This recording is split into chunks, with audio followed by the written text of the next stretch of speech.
Bienvenidos a Puerto Cultura. Nos encontramos en Difusora Soriano 1210 AM, Poder de Radio.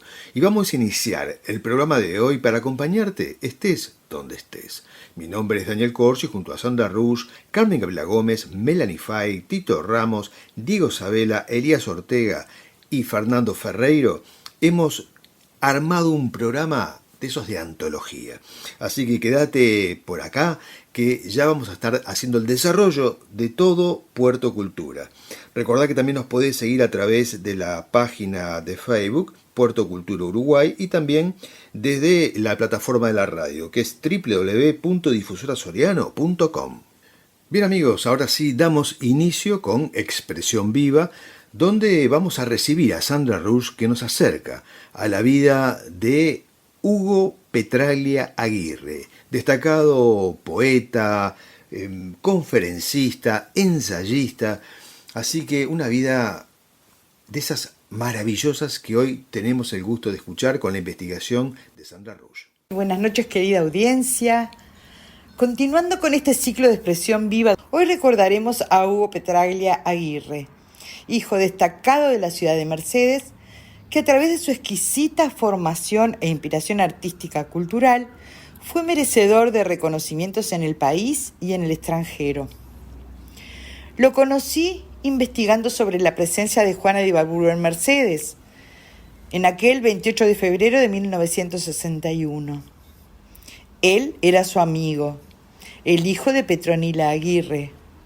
Fue así que dejó de ser el amigo de para mostrárseme como él, un hombre de noble y elegante palabra, excelente conferencista, de bella dicción y sentido crítico, periodista, historiador, docente comprometido, alto representante de la intelectualidad uruguaya, según sus amigos y los críticos. Nació en la ciudad de Mercedes, en julio de 1914.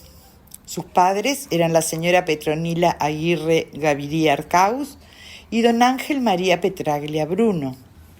Fue bautizado con el nombre de Víctor Hugo Petraglia Aguirre. Tuvo 14 hermanos. A los 17 años recibe en la ciudad de Mercedes, junto al profesor Bucio, a Pedro Antonacho y otras personas de la sociedad mercedaria, al gran poeta uruguayo Juan Zorrilla de San Martín. Era el año 1931. Desde allí entabla una amistad con su hija Cochonita Zorrilla de San Martín. El lirismo, espíritu noble y cautivo, desde temprana edad marcan su existencia. La fe era muy importante también en su vida. Es por eso que se va a Montevideo a cursar el seminario de los padres jesuitas como interno, donde conoce a Rafael Hughes, quien será su amigo de toda la vida. En el segundo año se mudó a una humilde habitación de estudiantes en la zona del puerto. Él la llamaba Mi Casa del Mar. A los 19 años, como relata en su cuento Herida en el Alba, la vida lo había invitado a participar en su acción. El destino le puso frente a lo que era para él lo más importante, el ser. Debía continuar con sus estudios universitarios y las clases de pedagogía auxiliaban su latente vocación, enseñar. Era una clase de niños. A los 20 años conoce a Juana de Ibarburu, con quien mantendrá una cariñosa y cómplice amistad hasta que ella muere. En agosto de 1936, como redactor responsable de la revista Ariel y bajo su nombre Víctor Hugo Petraglia, publica un artículo titulado A nuestra juventud. Os propongo un modelo. Aquí nos deja su claro espíritu motivacional, el compromiso que él tenía con los jóvenes, con la educación, basado en los principios rodonianos. Comienza diciendo: sí, amigos estudiantes, poseéis, aunque alguno de vosotros no lo sepáis, potencias intrínsecas que son voluntad, esfuerzo y ambición juvenil, que aunque muchas veces no las digáis al bien enteramente, pero potencias al fin, que pueden dirigirse con el esfuerzo y el buen ejemplo al camino del joven sabio. El modelo que les propone es inspirado en la obra de José Enrique Rodó, invitándolos a buscar el rostro del que nos legó un testamento para salvar a la juventud de la mediocridad y conducirla por el esfuerzo al triunfo. Dicta clases en el Instituto de Enseñanza Media y Superior. Cursa estudios en la Facultad de Derecho y Ciencias Sociales y luego en la de Humanidades para la licenciatura en Letras. Fue nombrado en la sección de Literatura y Semántica del Instituto de Estudios Superiores de Montevideo, habiéndose especializado en literatura americana. Luego vinieron sus viajes a San Sebastián, España, donde se encontraban sus raíces familiares por línea materna. Esta afinidad sanguínea lo convocaba cada año en oportunidad de celebrarse los festivales de cine, como periodista del diario El País de Montevideo. Continúa su exitosa carrera en nuestro país y en América y Europa, Argentina, Brasil, Chile, Perú, Francia, España, Italia, Portugal, Suecia, Alemania, Holanda, Inglaterra, dejando su sello personal en el quehacer literario y sus múltiples facetas, como les dije, profesor, poeta, periodista, conferencista, diplomático. En agosto de 1946, en oportunidad de ofrecer una conferencia sobre Raúl Montero Bustamante, este le envía una carta de agradecimiento muy emotiva, con conceptos muy valiosos para nuestro ciudadano ilustre, que dice así: no puedo juzgar su conferencia, puesto que soy yo parte interesada, pero puedo sí juzgar su noble y elegante palabra, su bella dicción, sus amables dotes de conferencista, su sentido crítico y su habilidad literaria para componer, con tan pobres materiales como son mis libros y mi oscura labor, tan hermoso y elocuente discurso. Estamos frente a la humildad y reverencia entre grandes. En ese año publica su primer libro de poesías, Sangre de mi silencio, marcado por composiciones estéticas atravesadas por un soplo en el que el sentimiento idílico y el sentimiento humano se funden en un sereno y dulce lirismo. Luego llegarán los ensayos Estética del Quijote, Raúl Montero Bustamante, Carlos Federico Sáez, Rilke, su mensaje estético, Rodó y Unamuno, Juana de Ibarburu y sobre otros personajes célebres de la cultura universal. Los poemarios Sé del Principio, bíblico, Poemas de Octubre, Canto a Bolívar, infinidad de prosas, novelas filosóficas, ensayos de evocación, obras de teatro, comedia y drama inéditas.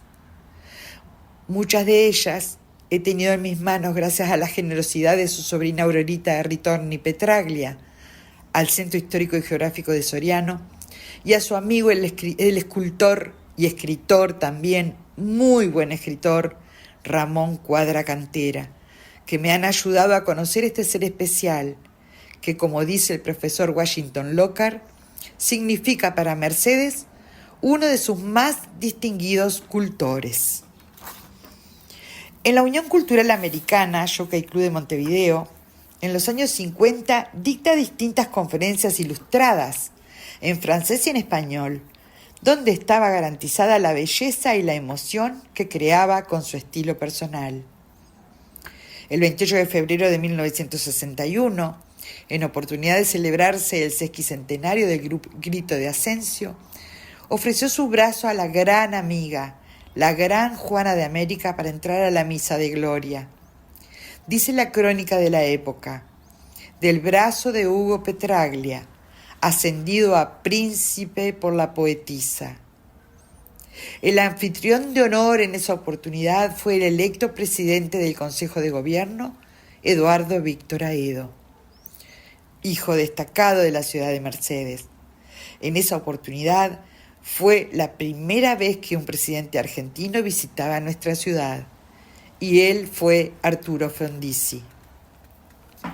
Inspirado en su tierra natal y la conmemoración que los reunía, escribió Canto a Soriano en su sesquicentenario.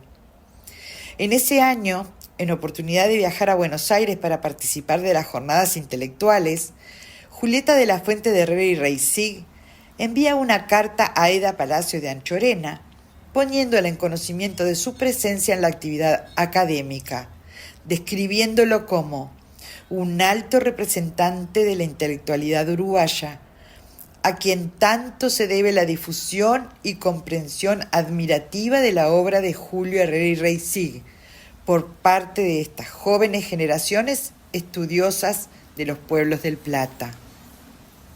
Obtiene el título de licenciado en Filosofía y Letras y Ciencias Políticas en España. Obtiene la cátedra de Literatura Iberoamericana en la Universidad de Madrid. El ministro de Instrucción Pública, Juan Pibel Devoto, le hace llegar sus felicitaciones por el desempeño académico cultural que Hugo ha tenido en el Instituto de Cultura Hispánica de Madrid y la Universidad Internacional de Santander, representando al Estado uruguayo. En 1971 es invitado por 3 universidades suecas, donde dicta conferencias sobre José Enrique Rodó, lo que demandaba un mes, lo retuvo un año en ese país. Cumple misión diplomática en España. Dentro de las amistades distinguidas que cultivó a lo largo de su vida, además de los ya nombrados, se destaca Miguel de Unamuno, Carlos del Valle Inclán, Susana Soca, Cochonita Zorrilla de San Martín, Gabriela Mistral, Rivero Iturralde, Margarita Ford, Cire Casas, Mauro Gómez Pereira, Lala Hughes, la condesa Mercedes Ponce de León de Sánchez Roche, Dorisela Roussel y muchos más. A todos y cada uno le dedicó sus más ricas y afables letras, y hoy les voy a compartir la que tituló Ante su tumba, en memoria de don Miguel de Unamuno. Y dice así: Esta mañana he vuelto a visitarte, amigo don Miguel. Esa corriente vasca que nos une tiene también secreto. Tal vez el caserío que los míos allá en San Sebastián fue refugio algún día de los tuyos. Aquí en Salamanca, esta amada ciudad de mi delicia, calle de mi silencio, de mi música, he vuelto a ti, Miguel, porque me encuentro atrio de contradicciones. Amo a Dios como vos, pero no entiendo la causa sin la duda. Me reconforto en ti, gran caballero del ser y del no ser, y empeño vano de buscar la cifra que me dé su entender. Sin embargo, ya puesto de rodillas frente a Cristo sangrante, busco su voluntad. Ya presto, entre mi duda, vuelvo al Olimpo, pasión y libertad. Aquí, en tu Salamanca, donde entraste a vida perdurable, te dejo mi cantar, misteriosa palabra que el poeta recibe como el don el profeta. Y nada más, Miguel, hasta encontrarnos en la cifra total. A lo largo de su vida mantuvo encendida su fe y convicciones religiosas. En sus viajes solía quedarse en monasterios llenos de historia, de silencios, de soledad, la música gregoriana. Era como si por dentro lo habitara a él un alma de monje medieval, junto al gusto refinado de un orfebre renacentista, dice Gregorio Rivero Iturralde, y agrega en su nota del 28 de noviembre de 1997 en el diario Últimas Noticias sobre poetas y poesías. Era una persona buena, cordial y atildado caballero, al que solo le hubiera faltado un título nobiliario para estar a la altura de su delicadeza espiritual. Su obra ha sido traducida en parte al francés, el italiano, el inglés y el sueco. En su ensayo Oficio de rebeldía, el poeta se enfrenta a las eternas interrogantes del ser frente al mundo, al misterio de lo desconocido a través de un intenso clima poético y cálido e ímpetu religioso. Dice Rivero Iturralde, Hugo era profundamente creyente. Él sabía muy bien lo que su verso dice, que de Dios vienes y hacia Dios tú marchas. En enero de 1986 dedica a Graciela Paterno sus versos dedicados a Teresa de Calcuta, que dicen así: Teresa de alma callada, hecha con gracia de Dios, en tu corazón de madre habita tan solo Dios. Tu caridad es la rosa que ofrenda tu diapasón, todo lo das en el signo más pletórico de sol. Tu mano gracia del cielo, tu mirada mirador, desde el mundo todo tiene la caridad del Señor. Bendigamos que en la tierra hayas crecido en favor, para alegría del huérfano, del que sufre su dolor. Eres otro San Francisco en siglo de rebelión. Cristo hace de tus manos, el mundo vive en tu amor. Sus últimos días fueron casi de reclusión y de silencio. El domingo 17 de julio de 1995 fallece en su casa del barrio Pocitos de Montevideo. Sus cenizas descansan en el cementerio de la ciudad de Mercedes, como él lo quiso. Las circunstancias sociales y personales hicieron que dejara su ciudad para realizarse y alcanzar sus metas en otras tierras. Quizás, o sin quizás, era parte del misterio de su vida. El gran refinado, le decía Juana, el gran académico, el gran poeta, le decían sus colegas. Fue un noble caballero, reconocido y valorado por sus dones, un ser especial en un mundo especial. Hijo de las tierras de Lung, honró sus raíces, sembró sabiduría, cultivó el prestigio y nos regaló la cosecha de sus logros. El 28 de noviembre de 1997, el Centro Histórico y Geográfico de Soriano le realizó un homenaje en oportunidad de recibir de su hermano Washington Petraglia Aguirre mobiliario y material para sumar al acervo de la institución. Es este nuestro homenaje a Hugo Petraglia Aguirre, un mercedario a quien debemos valorar y posicionar como se merece. Quiero hacerles un agradecimiento especial al Centro Histórico y Geográfico de Soriano, a Javier Techera, a Silvita Casalás, a Fabiana Echeverría Petraglia, a Aurorita Ritorni Petraglia, al escultor Ramón Cuadra Cantera, por el invalorable apoyo y material documental para la realización de este trabajo. Espero lo hayan disfrutado. Me despido, sigan en Puerto Cultura y nos encontramos el próximo sábado. Continuamos Puerto Cultura con el segundo segmento, que es Arte a la Carta, donde ya está aquí esperando Carmen Gabriela Gómez, quien nos cuenta historias con distintos niveles de tensión, como por ejemplo, solo un ejemplo, la diferencia que hay entre Taika Mochi y geishas. ¿Lo sabían ustedes?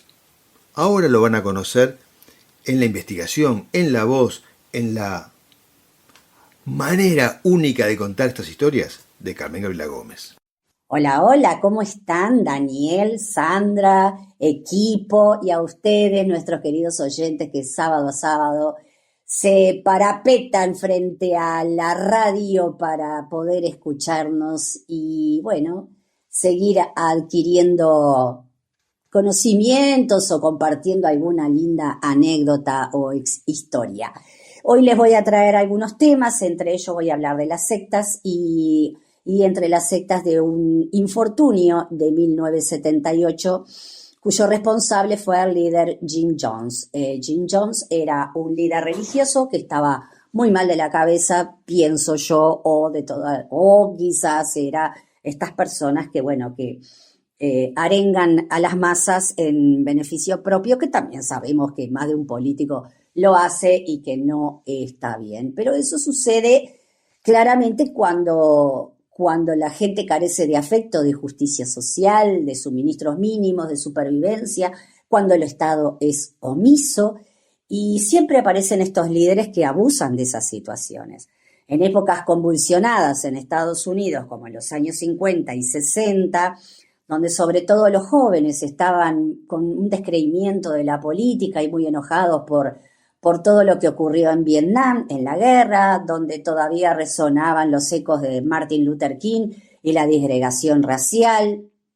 Aparece este hombre con un discurso salvador, contenedor, y bueno, él inauguró el templo del pueblo, el People's Temple, y entonces él hacía curaciones de fe, decía que tenía el arco iris, que el arco iris era simplemente que él recibía gente de todas las razas, de todas las nacionalidades, en su gran mayoría afroamericanos, asiáticos, amerindios, siempre las clases menos privilegiadas o las razas menos privilegiadas, y las acogió en su templo y bueno, a posteriori empezó a hacer curaciones de fe, por supuesto, pero claro, empezaron a llegar denuncias de que este hombre no estaba dando muy bien en la nota con esto de las curaciones, no estaban dando resultados y bueno, decidió irse, por supuesto, se compró un terreno en las Guyanas, en el medio de la selva, y allá se fue. Más de 1000 personas lo siguieron, en su gran mayoría, ya les digo, afroamericano, y bueno, aquello se convirtió en algo maravilloso porque él quería generar una granja agrícola autosustentable, y bueno, al principio lo logró. ¿Qué quiero decir con esto? Había escuela, había baile, había ritmo, había música, todos criaban animales, cultivaban la tierra, las mujeres se ocupaban de los niños. Aquello era, la verdad, que el paraíso realmente, sobre todo para estas personas que pensaban que, bueno, que habían tocado el cielo, porque imagínense que siempre los menos privilegiados son los más perseguidos, así que allí se sentían, era la panacea para ellos. Este pastor estaba muy mal de la cabeza, por lo que estuve leyendo, por supuesto, para refrescar la memoria, aunque recuerdo perfectamente, porque en casa se hablaba de ello, yo era chica, pero lo recuerdo. Él era pastor, pero decía que también era ateo, que él no creía en Dios, y a su vez decía que él era el mismísimo Jesucristo. Imagínense, adoptó un hijo negro y otro coreano para demostrar su estilo, y también llegó a afirmar que él era negro, y sin embargo él no era negro.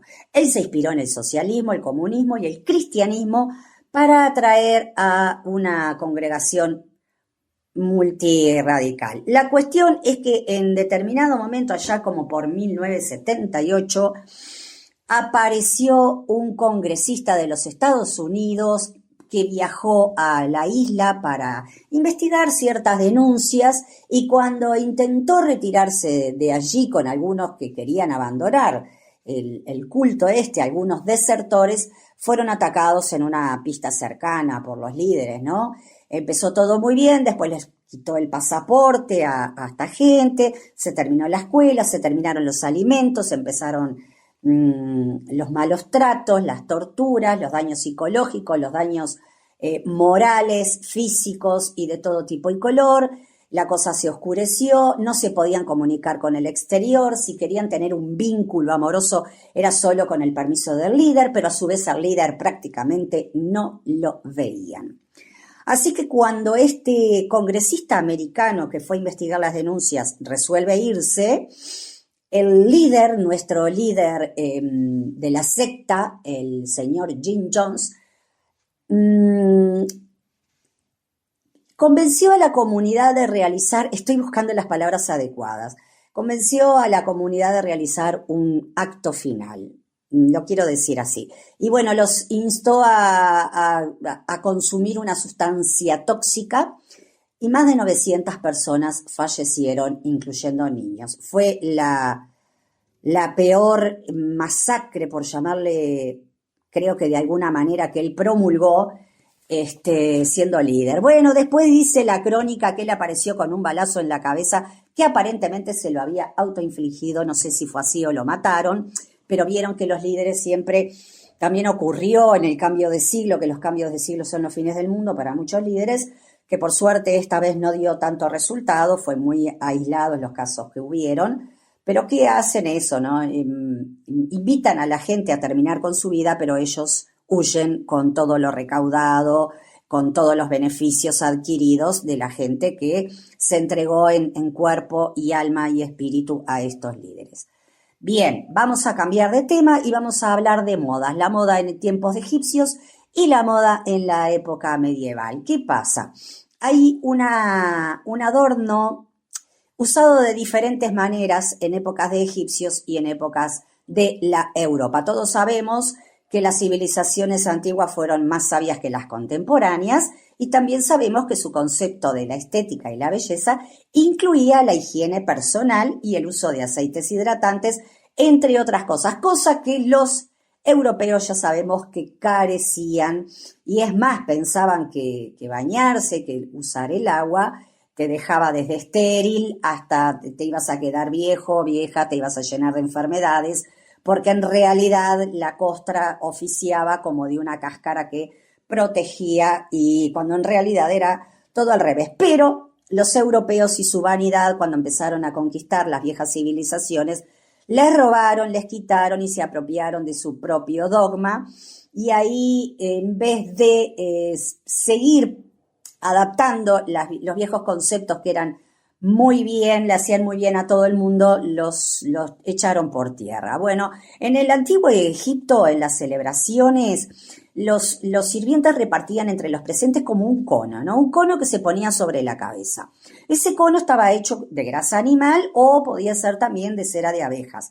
Tenía canela, tenía mirra y no era un simple adorno, cumplía otras funciones. Imagínense que con el calor abrasador del desierto, dicho cono comenzaba a derretirse, ¿no? Entonces chorreaba sobre el cabello, sobre la ropa y la piel de las personas, el cuerpo, ¿no?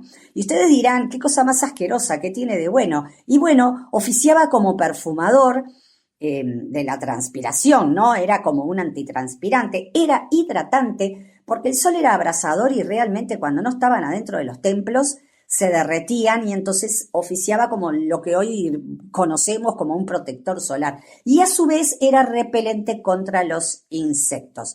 Ellos eran unos obsesivos de la higiene y del estatus y bueno, hace no mucho que encontraron restos de estos conos en excavaciones. Por otro lado tenemos la época medieval y el genin. ¿Qué era el genin?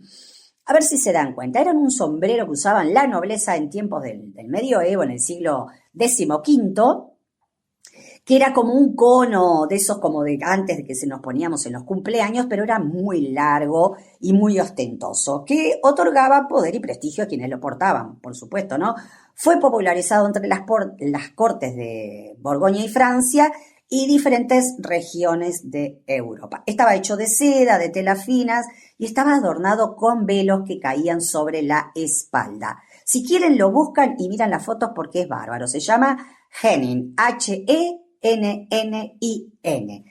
El objetivo era estar cerca de la corte, claramente, ¿no? Y causar la mejor impresión y la vanidad de ser contemplada y admirada. Lo usaban las mujeres, por supuesto, pero debían agachar la cabeza o doblarse para atravesar los portales. Imagínate la incomodidad, Juana. Subir una escalera, subirte al carruaje, qué necesidad. Debían hacer ellas movimientos lentos, controlados y calculados. Pero ¿saben cuál es el verdadero chisme? ¿Sabe qué hacían las mujeres para lucirlos?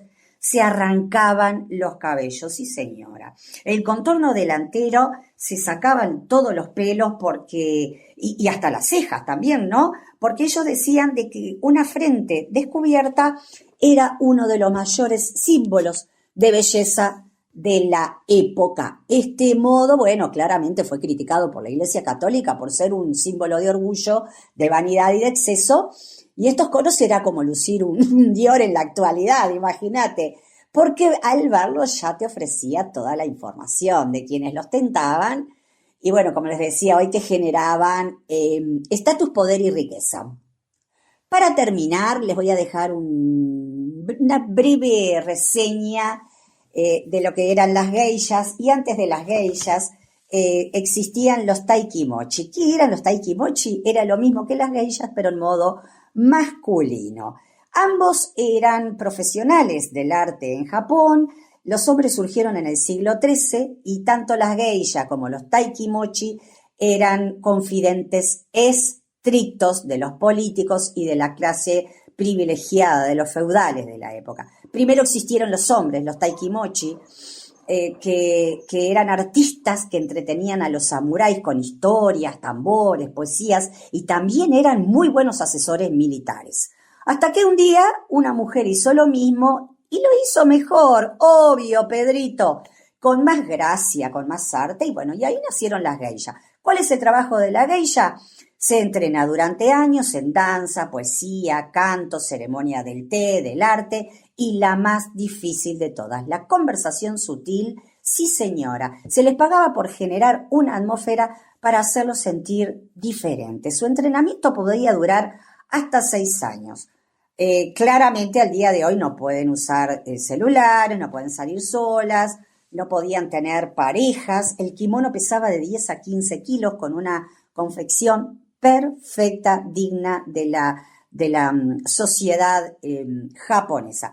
El peinado, para protegerlo antes, en aquella época, dormían sobre bloques de madera porque si se arruinaba era muy, pero muy costoso hacerlo. Y los suecos, que eran de madera, muy duros, tenían unos 10 centímetros de alto.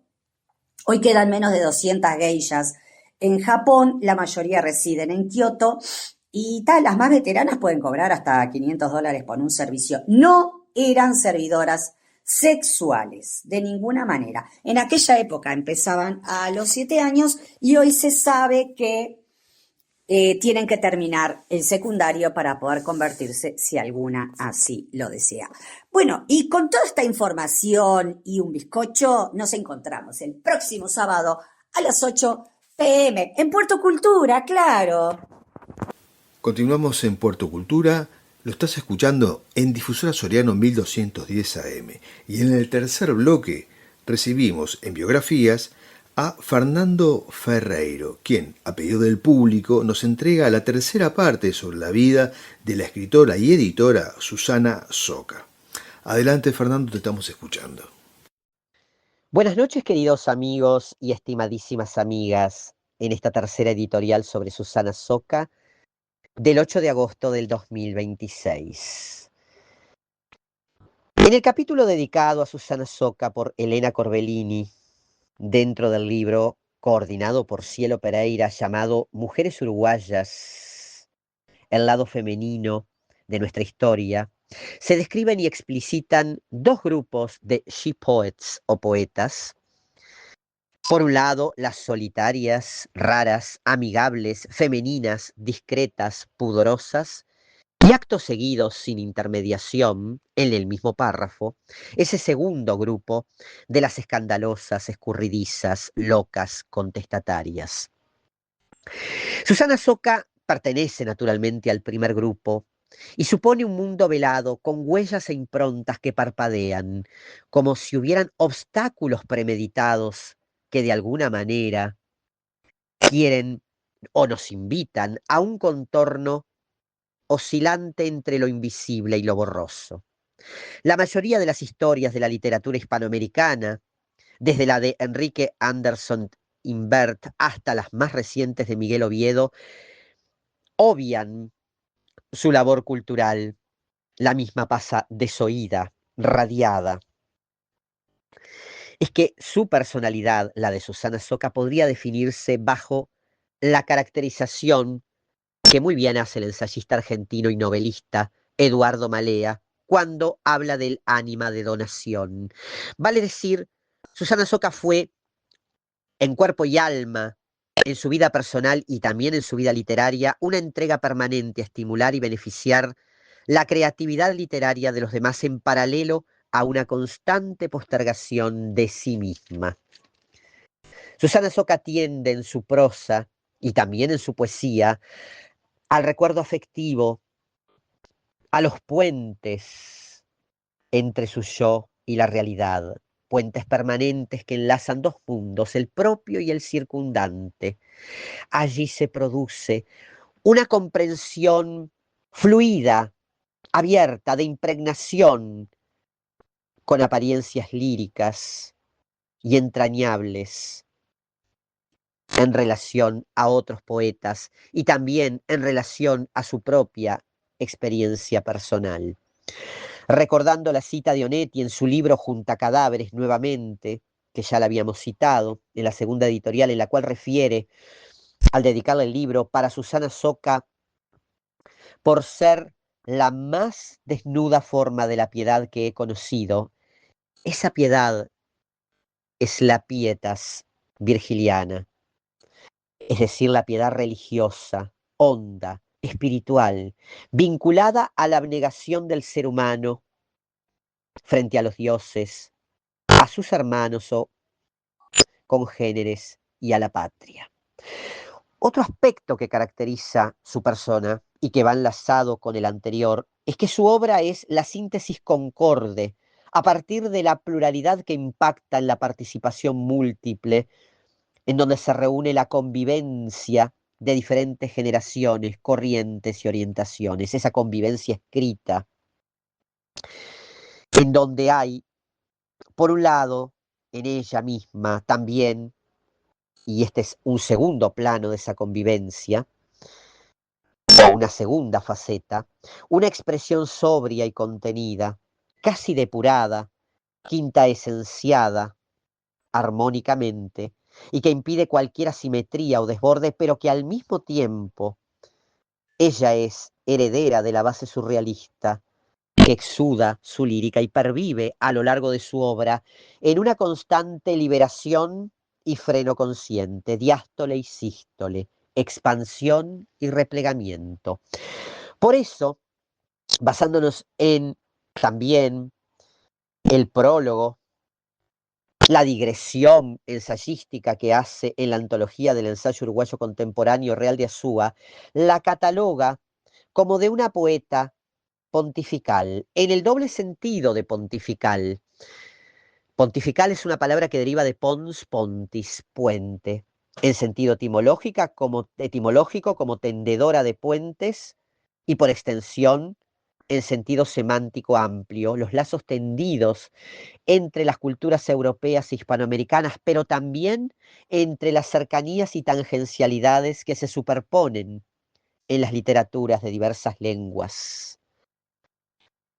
Por lo tanto, la poesía de Susana Soca recorre escuelas y vertientes diferentes que, en palabras textuales de Real de Azúa sobre Susana Soca, permanecen como el incitante enigma para la más escrupulosa, para la más delicada indagación literaria y humana. Es que su alcoba sensorial, la secretísima cámara del cuore, diría el Dante, lo íntimo como superlativo de interior, que es a su vez comparativo de intus, ergo lo profundo de lo profundo, todo ello nos queda vedado entre las jambas del pudor y el misterio, que sufre un desplazamiento casi caleidoscópico, de fragmentos vislumbrados, de ambiguos instantes que se resuelven y se disuelven, de confluencias que se imbrican y determinan el conflicto nítido que revela lo oculto y simultáneamente descubre la arqueología calcárea del instinto que busca desnudarse en razón y pensamiento y apenas se alcanza un territorio cuyo skyline zigzaguea y se entrecorta. Es que la entraña, la fibra e incluso la savia de la poesía de Susana Soca no se encausa ni entre flores de rareza prominente ni entre la oscuridad demoníaca de los antros confusos del inconsciente, sino que al contrario contiene la extraña aleación de una claridad inatacable, el rostro de un enigma en apariencia dócil y sin embargo elusivo, que promete las mil miradas del mar cambiante, el reflejo que se petrifica y se deshace al mismo tiempo. En suma, la palabra revela un reducto sobrenatural solapado a la vida cotidiana, a lo natural y vivido y a las intensas y difíciles preguntas e interrogantes del hombre. Por lo tanto, la poesía de Susana Soca que desbrozaremos en las próximas entregas es la poesía de lo incapturable, de lo inaprensible, de lo difícil, pero nunca de lo oscuro ni de lo barroco. En sus propias palabras, extraídas del poema En este día ya sin hojas, ella refiere: en este día ya sin hojas, tocado por memorias de opuestas estaciones, en este día, como de una cansada tierra, corolas apagadas se me vuelven las caras, y las piedras que oprimo con mis seguras manos, solo color de greda y de incesante arcilla, en algún breve reino de la carne y la sangre. Queridos amigos, será hasta la próxima entrega. Bien, ya estamos en la lupa literaria, donde cada tanto analizamos un cuento, una novela, un relato, o a veces comentamos también alguna biografía.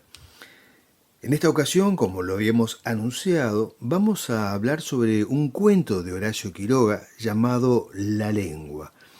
Una historia que tiene una gran carga de surrealismo y donde se permite apreciar el realismo mágico, o sea, lo que se entiende como irreal, o como extraño, o como lo que sucede en un estado onírico. O sea, dentro de una historia que puede ser real, aparecen o surgen episodios improbables, surrealistas, que se mezclan con la propia historia y nos coloca en otra perspectiva, como sucede en este caso, en este cuento llamado La lengua. La historia trata sobre un dentista y un paciente que se conocen y que sus vidas están, o mejor dicho, entran en conflicto simplemente por un chisme, por un comentario, algo dicho que no se debió haber dicho. Lo que nos lleva a pensar que a veces es mejor no hacer comentarios que puedan perjudicar a alguien, o irse de boca, como se dice. En este cuento nos encontramos con una persona que, por supuesto, habla además sobre un dentista y lo hace de manera irónica. Quizá con razón, o quizá no, pero esto desencadena la reacción del otro, o sea, del dentista, que es el perjudicado por este comentario. Ahora bien, para mucha gente, ir al dentista es como ir al encuentro, no sé, con algo que le provoca mucho miedo, con el diablo, por ejemplo, ¿no? Como para poner una figura, ¿no? Hay gente que no le gusta ir al dentista, que siente pánico. ¿Por qué será? Esto es real y se le llama fobia al dentista, o también se le llama odontofobia. Hay personas que son reacias a ir eh, para, bueno, como una prevención, ¿no? O sea, de un examen de rutina. Incluso para cuando tienen algo ya más difícil como una carie, ¿verdad? Una enfermedad en las encías o requieren de otro tipo de trabajo, de atención médica, y se resisten. Y eso que probablemente no han leído este cuento llamado La lengua. Por eso menciono todo esto. La historia comienza con el dentista que se ha enterado que han hablado mal de él, como dije al comienzo. Alguien ha estado por allí levantando calumnias. Y el cuento inicia con un pensamiento que tiene ese dentista cuando se dice a sí mismo que todo aquel que ande levantando calumnias se le debe arrancar la lengua. Y ya se verá lo que pasa. Aquí el autor nos anticipa lo que va a suceder, incluso con el comentario y con el título. Podríamos pensar que ya está todo dicho. Sabemos de qué va este cuento, cuál es el tono, quién es la víctima y lo que hará el dentista. Nos podemos suponer todo esto. Pero esto no es todo, y suceden dos cosas. El dentista se lamenta de lo que hizo, porque dice, maldita la hora en que yo caí. O sea, ¿por qué cayó presa de la pasión, de la locura, de la ira, de dejarse llevar por esos chismes, ¿no? Y por otro lado, Horacio Quiroga juega también con el morbo del lector que, aún sabiendo lo que va a pasar, ¿qué pasa? Continúa leyendo. El personaje del dentista agrega, el individuo no tuvo la más elemental misericordia y así justifica su acción. Sin embargo, el propio dentista reconoce que un dentista sujeto a impulsividades de sangre podrá tener todo menos clientela. Y él se atribuye todo esto por los arrebatos que, bueno, que ha tenido. Incluso en el hospital él había estado a punto de degollar a un dependiente de fiambrería y decía que una sola gota de sangre lo enloquecía. Y entonces él grita con rabia, hay que arrancarle la lengua. O sea, ya tenía él antecedentes de este tipo de arrebatos. Entonces se pregunta, que alguien le explique qué le había hecho él a esta persona llamada Felipone para que se ensañara con él solo por haber hecho un chiste. Él lo había tomado como un chiste. Pero claro, había despertado otra cosa, más proveniendo de un dentista, ¿no? O sea, nos damos cuenta de que realmente algo malo había en ese dentista, pero aún él se autocontrolaba, aunque a su alrededor ya lo habían notado y comenzaban a correr otros chismes porque, bueno, había antecedentes. Con esas cosas no se juega. Y él, Felipone, lo sabía porque eran amigos. Y agrega, cualquier persona tiene derecho a vengarse cuando lo han herido. Aquí vuelve a salir el sentimiento de venganza o de resentimiento y también a veces de odio, ¿no?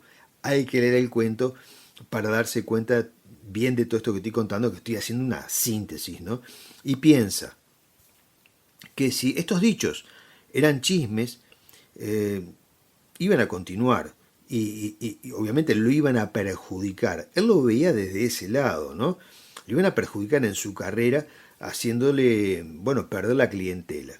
El tiempo pasó y así se fue quedando sin clientes. Entonces el dentista hizo un plan con el propósito de arrancarle la lengua por haberle hecho creer a todos que él era un sanguinario. Hasta que un día se encuentran en la calle y con simpatía, entre chistes y bromas, el dentista le hace ver bueno, que él no está molesto y que las bromas que Felipone hacía eran solo eso, eran bromas.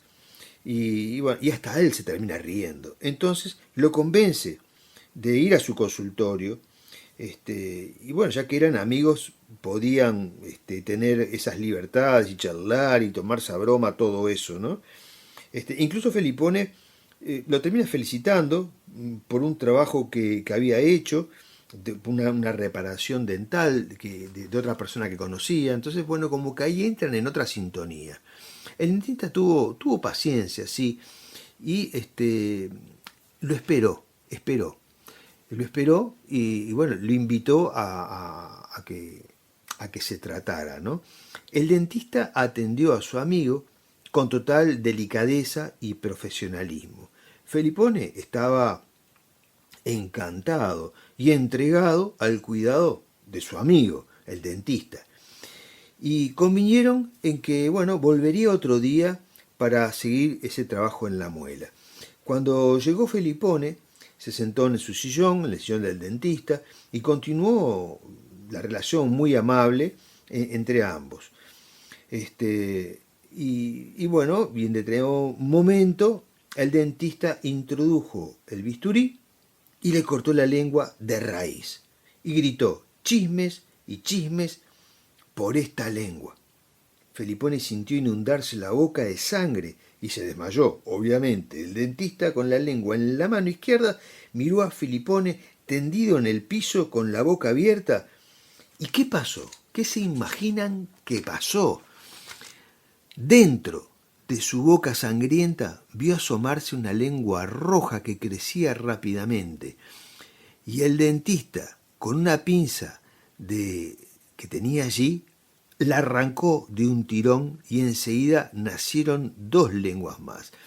Y la saca también, pero las lengüitas vuelven a crecer sin que las pudiera dominar. El dentista continuó arrancando lenguas y lenguas y lenguas hasta que se transformaron como en un pulpo, como si las lenguas fueran tentáculos asomándose por todos lados, pronunciando el nombre del dentista. Este cuento pertenece al libro Anaconda. Y como mencioné al comienzo, en este cuento, al final se aprecia ese recurso que se le llama realismo mágico, con su lucha contra las lenguas, ¿no? Y además el cuento inicia con un epígrafe que dice: Hospicio de las Mercedes. Y después, cuando se acaba este infierno, esto sí, es muy posible que que consigan lo que lleguen al punto donde lleva el cuento Quiroga, ¿no? Porque el odontólogo estaba internado justamente en el hospicio. Por ese cuento termina con ese epígrafe, ¿no? Hospicio de las Mercedes. Realmente el hombre estaba trastornado. Un cuento divino que les sugiero que lo lean, porque lo pueden encontrar en cualquier librería, como el libro de cuentos de Anaconda. Bueno, nos encontramos el próximo sábado con otro cuento o alguna otra cosa vinculada a lo literario, como acostumbramos acá en Puerto Cultura. Bien, hemos llegado al final de Puerto Cultura, pero el cierre es humor en el puerto. O sea que el cierre del programa lo hace el actor Tito Ramos, quien desde Humor en el Puerto nos vuelve a sacar una sonrisa después de esta tragedia que acabo de contar con el cuento de Quiroga, con su gran interpretación de los cuentos de Don Verídico. Nuevamente entre ustedes, querida audiencia de Puerto Cultura. Otro sábado más que tengo la oportunidad de entrar a sus hogares gracias a la gentileza de Sandra y Daniel, que me permiten participar de este prestigioso programa. Soy Óscar Tito Ramos, haciendo un humilde homenaje a Julio César Castro, quien nos brindó un legado de humor fenomenal. En cada oportunidad que tenemos, tratamos de dejar lo más alto posible el prestigio que se ganó por intermedio de su personaje Don Verídico. Les cuento que por fin se le ven las patas a la sota y los parroquianos que frecuentan el resorte van tomando cuerpo. Ya estamos muy cerca de la puesta en escena de la obra titulada Y esa vuelta en el boliche estaban. Creo que al fin, para el mes de octubre, podrán disfrutar del sano humor mezclado con un absurdo gauchesco, junto al elenco del Adriana Ramos Teatro Educativo, Arte. Son 8 cuentos teatralizados y unidos por música, canto en vivo y baile, además de ocurrencias jocosas de nuestro grupo que complementan lo antes dicho. Una sorpresa tras otra los espera con 16 actores del cuerpo técnicos y colaboradores para pasar un sano momento de humor. Bueno, ahora disfrutemos otro de esos cuentos de Julio César Castro con su personaje Don Verídico. Hoy se titula Sin salida. Lo malo que tenían los ferrocarriles de antes, para el maquinista, digo yo, fíjese, era que si nos sacaba la cabeza para afuera para mirar no veían nada para adelante. Y no hay nada más peligroso que ferrocarril atropellando a los ciegos, como decía Bolerín Bolérico, el casado con hidrógeno fantoche. Una mujer pero tan nerviosa que jamás pudo espumar un puchero sin salpicar el techo. Cuando Bolerín dejó a la mujer, porque era tan nerviosa, nunca pudo invocar el chorro de agua para cebarle un mate. Salió cortando campo con su tristeza querenciada en un silbo bajito que apenas le asomaba entre los dientes. Como el triste era de mirar para abajo, en una de esas vio 2 ruedas de fierro tiradas entre los pastos. Como no sabía qué hacer con su vida, se las puso abajo el brazo y siguió caminando. A la media legua mira así y ve otras 2 ruedas de fierro.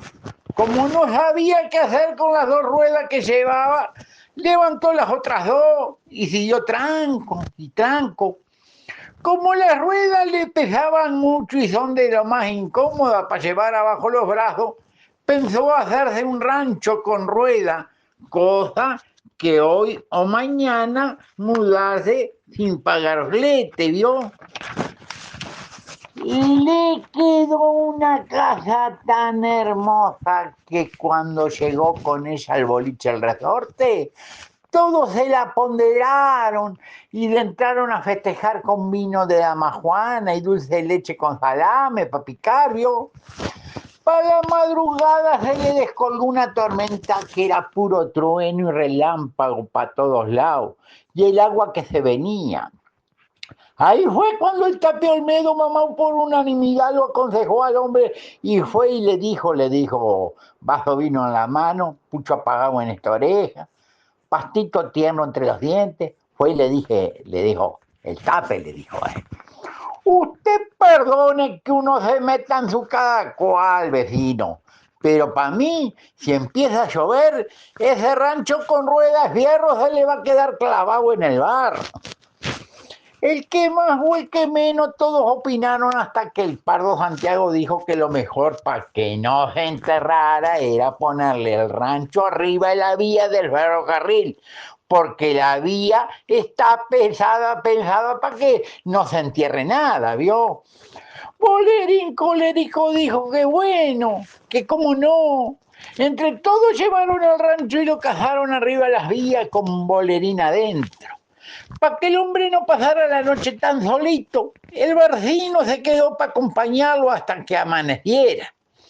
Era una noche brava de tormenta, puro trueno, relámpago para todos lados, y el agua que se venía y se venía. Cuando se estaba quedando dormido el hombre y el gato sintieron que el rancho se mueve con el viento. Se asomaron así a ver por la ventana y el rancho iba agarrando velocidad por las vías y los 2 a las carcajadas porque nunca habían viajado más que por en la carretilla. Iban de cantarola cuando miran así para adelante y allá de frente ven venir un punto negro que se viene y que se viene y que se viene por la misma vía, que se viene. El punto negro primero parecía un punto negro, después parecía una mancha oscura, después parecía una máquina que se venía y después Bolerín comentó, parece ferrocarril. Cuando el Barcino se dio cuenta que se les venía arriba un tren, hinchó el lomo como para saltarle, ¿vio? Como Bolerín nunca le había venido un ferrocarril de frente, se quedó pensando en la cantidad de cosas que nunca le habían pasado. Pensó que nunca se había caído de un eucalipto, ni bien se había quemado con dulce de membrillo hirviendo, ni se había pinchado un ojo con una tijera, ni que se le había venido un ferrocarril de frente, pero ahora sí se le venía.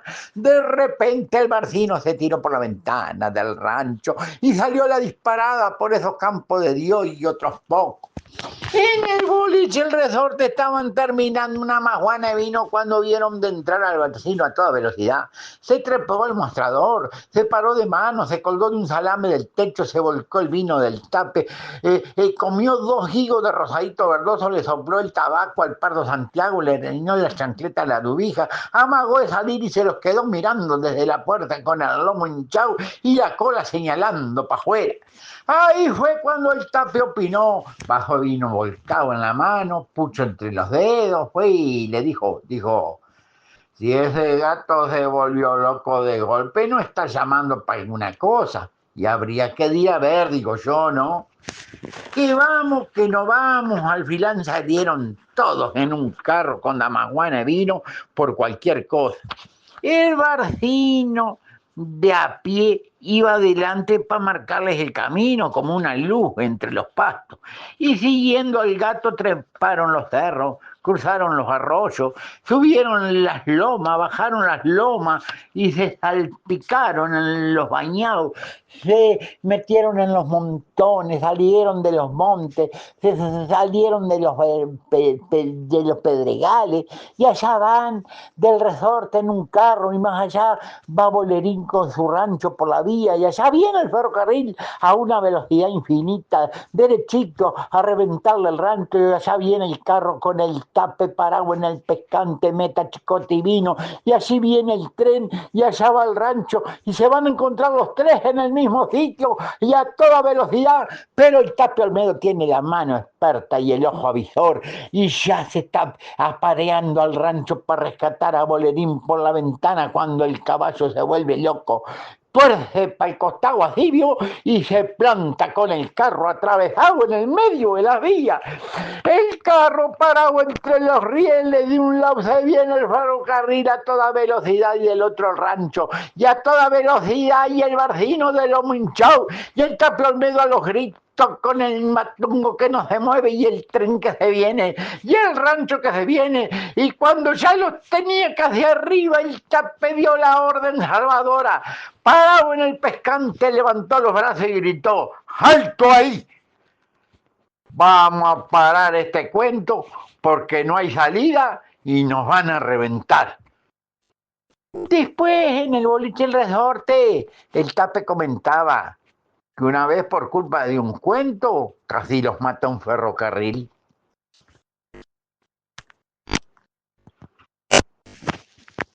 Hemos llegado al cierre del programa de hoy y zarpamos de Puerto Cultura en la búsqueda de nuevo material para el próximo sábado y así poder disfrutar junto a ustedes de otras aventuras literarias. En mi nombre, Daniel Korsch, en nombre de Sandra Rush, en nombre de Carmen Gabriela Gómez, en nombre de Tito Ramos, en nombre de Diego Sabela, en nombre de Melanie Fay, en nombre de Fernando Ferreiro, le decimos adiós. Nos vamos, pero nos encontramos el próximo sábado. Pero ustedes no se vayan porque Difusora Soriano continúa con la mejor programación del fin de semana. Adiós.